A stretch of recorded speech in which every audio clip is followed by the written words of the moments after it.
The last part of transformations is if there is a negative in front of that first number, that means that it is reflected,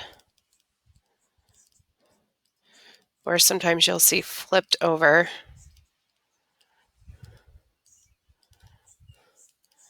the x-axis, which basically just means that your parent function looked something like this, and now it has flipped over to be underneath the x-axis. Okay, so let's take a look at a couple of examples.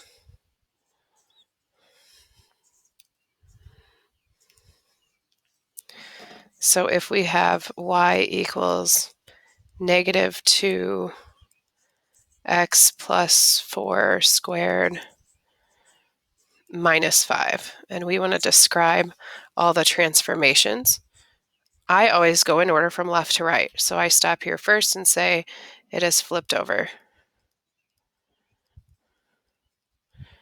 the x-axis. Okay. The 2 is greater than 1, so that means it stretches by 2 units. Okay. Next step is the 4. If I look at, it's in the H position, so if it's a plus 4, it moves left.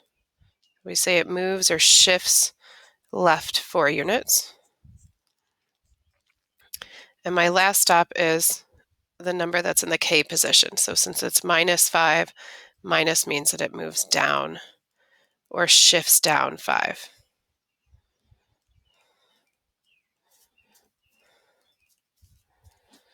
Okay, so that's example number 1. Another example,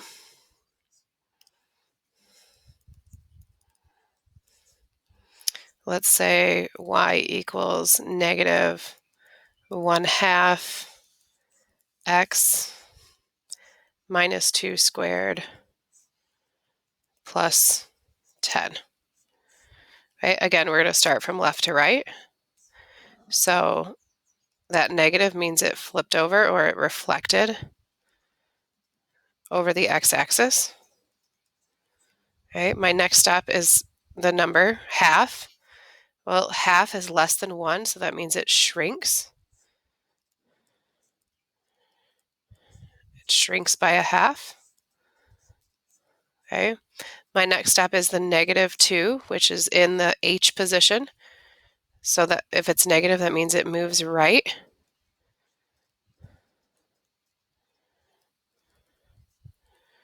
Moves right 2 units. And my last step is that positive 10. If it's positive, that means it moves up.